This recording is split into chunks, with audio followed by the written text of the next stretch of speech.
नमस्ते दोस्तों, आप लोग कैसे हैं। आशा करता हूं दोस्तों आप लोग बहुत अच्छे होंगे। दोस्तों ग्रामीण डाक सेवक जीडीएस की वैकेंसी आई हुई, आपको पता होगा।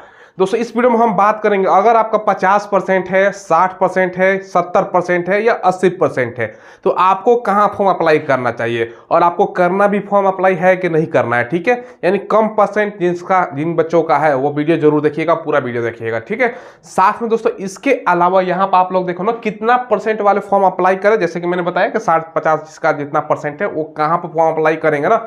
अब आप लोगों का मन में सवाल आएगा, सर लोकल लैंग्वेज भी मांग रहा है। हाँ, लोकल लैंग्वेज मांग रहा है तो आप लोगों को कहाँ फॉर्म अप्लाई करना, सबके मद्देनजर रखते हुए सारा कुछ आपको बताएंगे। और काम आपको क्या करना होगा, आप लोग पूछ रहे थे ना सर 2 प्रकार का इसमें पोस्ट निकला हुआ, तो उसका काम भी बता दीजिए, क्या काम करना पड़ता है, कितना घंटा ड्यूटी होता है, प्रमोशन वगैरह सारा कुछ आपको बताने वाले। चलिए वीडियो को स्टार्ट करते हैं।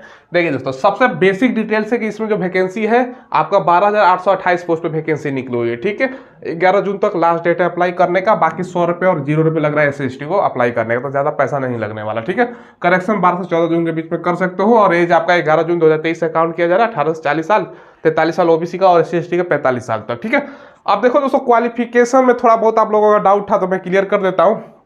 10वीं मात्र आप लोग पास हो ना, अप्लाई कर सकते हो। 10वीं में मैथ और दोस्तों आपका इंग्लिश सब्जेक्ट होना चाहिए।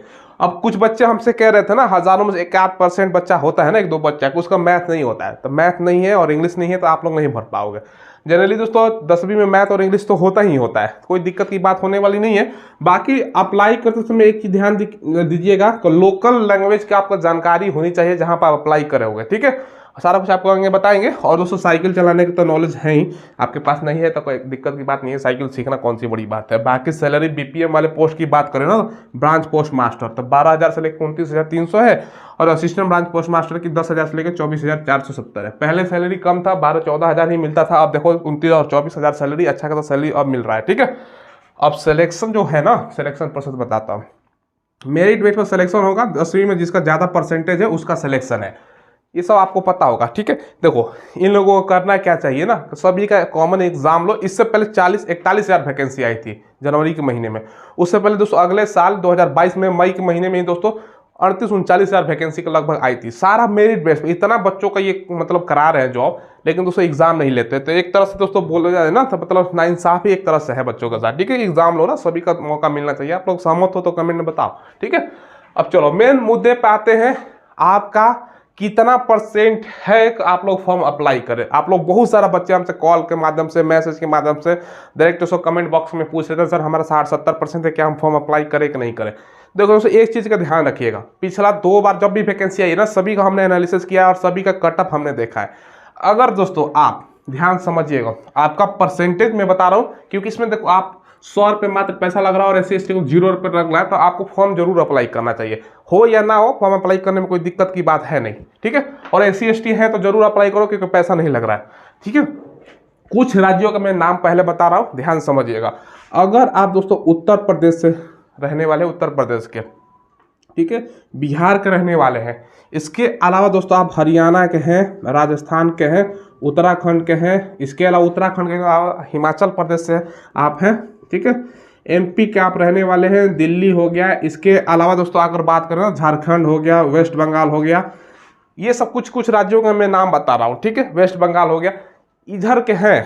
ज़्यादातर हिंदी बोलने वाले इसमें आप लोग देख रहे होंगे ना, वेस्ट बंगाल छोड़ के सारा कुछ हिंदी बोला जाता है। ठीक है, इन सब राज्यों से है। तो आपका 10th में परसेंटेज कितना होना चाहिए, ध्यान समझिएगा।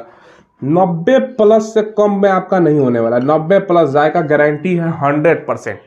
अब आप लोगों के लिए मैं वीडियो तो बना सकता था कि भैया 60%, 70% है तो फॉर्म भर दो लालच के लिए। देखिए जो बात सही है वो मैं क्लियर कर देता हूँ। ठीक है, इससे कम में दोस्तों आपका कहीं चांस नहीं होने वाला। इससे कम है तो भूल जाइए आपका रिजल्ट का, क्योंकि 41,000 वैकेंसी आया था ना, उसमें दोस्तों क्या हुआ था ना, जो फर्स्ट लिस्ट बना था उसमें दोस्तों 99 और दोस्तों 100, समझ लो इतना परसेंट पर सिलेक्शन हुआ था। फिर उसका सेकंड लिस्ट आया, ठीक है, थोड़ा सा 1-2% कम हुआ। फिर थर्ड लिस्ट आया तो उसमें भी थोड़ा सा कम हुआ। यानी दोस्तों कितना भी लिस्ट आया, 5-6 लिस्ट भी आता है ना इसमें, देखिएगा 5-6 लिस्ट आएगा ही आएगा। बच्चे क्या करते हैं ना दोस्तों, जानबूझ के सेटिंग के चक्कर में अपना परसेंटेज बढ़ा के दे देते हैं। अब जिन बच्चों का देखो क्या करते हैं ना, कहीं से सर्टिफिकेट बनवाते हैं जाली और 99 अपना परसेंटेज डाल देते हैं, बाद में वेरिफिकेशन का टाइम भैया पैसा वैसा देकर सेटिंग करवा लेंगे, हो जाएगा। कुछ नहीं होने वाला। एसपी के पास आपका वेरिफिकेशन होगा, धरा जाएगा, जेल भी हो सकता है, ठीक है। तो ये लिस्ट 3-4-5 लिस्ट आपका आएगा, लेकिन 90 से कम नहीं जाएगा। ये फैक्ट के साथ ऐसा मैं क्यों बता रहा हूँ, अगर आप एक तथ्य ध्यान समझिएगा दोस्तों, जैसे यूपी बोर्ड या बिहार बोर्ड का ही एग्जाम्पल ले लेते हैं। अब बिहार बोर्ड का जो टॉपर होता है ना, जो 1 नंबर पर होता है 10th में, उसका 94-95% होता है टॉपर का। और जो सीबीएसई से बच्चा होता है ना, जनरली उसका एवरेज क्या होता है 90 प्लस, बहुत सारे बच्चों का होता है 95, 99 आता है, 100 में 100 भी आ जाता है, ठीक है। तो आप सोचो दोस्तों, आप टॉपर जो, हाँ बिहार का टॉपर, यूपी राज्यों का टॉपर 94, 93, 95 पे है, उनका भी सिलेक्शन नहीं होगा, टॉपर का भी, क्योंकि सीबीएसई वाले बच्चों का ज़्यादा परसेंटेज आता है, ठीक है। इसलिए मैं बोल रहा हूँ ना, इन सब राज्यों का मैंने बताया, इससे कम में नहीं होने वाला दोस्तों, ठीक है। अब फॉर्म अप्लाई आपको करना चाहिए कि नहीं। अब आप लोग बोलोगे 60% है, 70% है, क्या हम फॉर्म अप्लाई करें कि नहीं, करना है आपको। कारण क्यों बता रहा हूँ, अब सभी राज्यों को बताऊंगा, इन राज्यों के अलावा बाकी राज्यों का कितना परसेंट पर जा सकता है। तो आपको फॉर्म बिल्कुल अप्लाई करना है दोस्तों। कितना परसेंट पर है तो आपका चांस लेना है। देखो, अगर आपके पास आपका परसेंटेज 60+ है, 60+ वाले जितने भी बच्चे हैं सभी को फॉर्म अप्लाई करना है। कारण क्या है ना, इसी चक्कर में हो सकता है कुछ बच्चे फॉर्म ना अप्लाई करें, भैया 90% पर तो होता ही नहीं है, 90 से कम पर हो सकता है बच्चे अप्लाई ना करें। अब अभी ही वैकेंसी आया था दोस्तों, आप लोग देखो ना, जनवरी में वैकेंसी आया था। हो सकता है जिनका ज़्यादा परसेंट है उनका ऑलरेडी सिलेक्शन हो गया, या कहीं ना कहीं दूसरे जॉब में वो काम कर रहे हो। तो आपको 60% से ज़्यादा है तो आप लोगों को जरूर फॉर्म अप्लाई करना चाहिए। अब आप लोगों के मन में सवाल आएगा, सर हम कहाँ फॉर्म अप्लाई करो। देखो, जहाँ का लोकल लैंग्वेज हिंदी है, क्योंकि 10वीं तक आपका जो वहाँ का लोकल लैंग्वेज हो ना, वो आपका पढ़ाई होना चाहिए।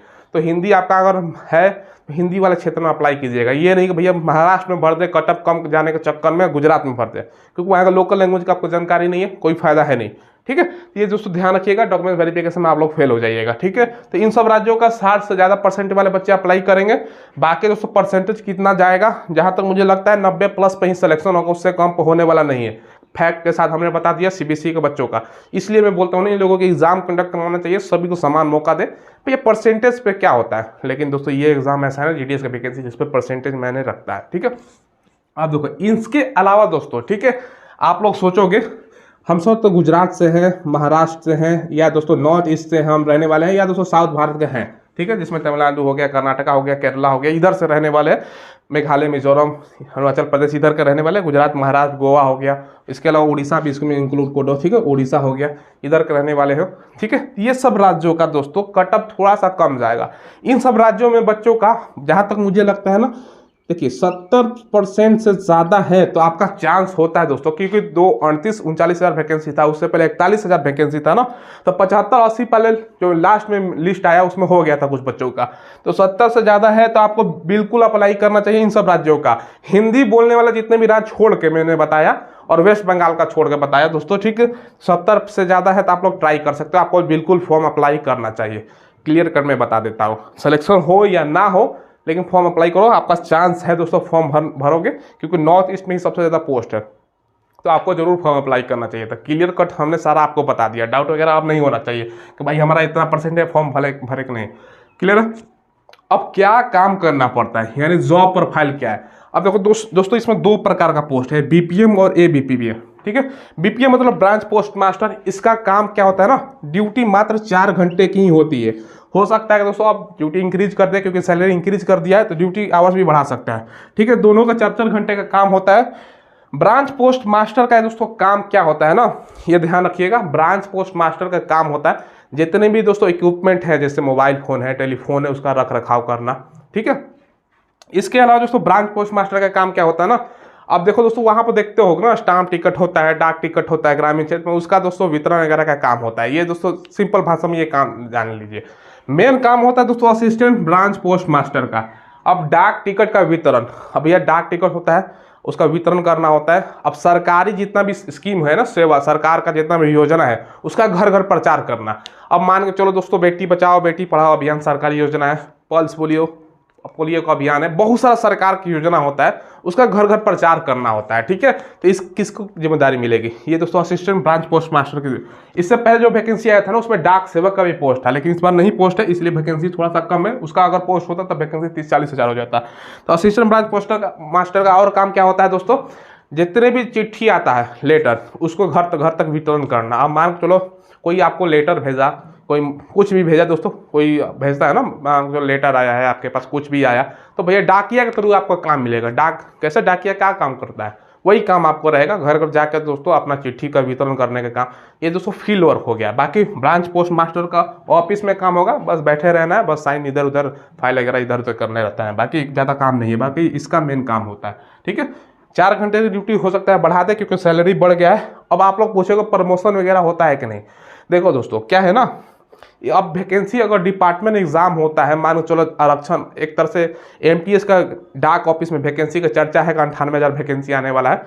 एमटीएस का पोस्ट है, बहुत सारा पोस्ट है, हो सकता है उसमें जो जीडीएस के बच्चे उसका कोटा बांध दे, भैया 10% उसके लिए आरक्षण है, तो आगे क्या होगा पता नहीं, ठीक है, हो सकता है कि हो सकता है।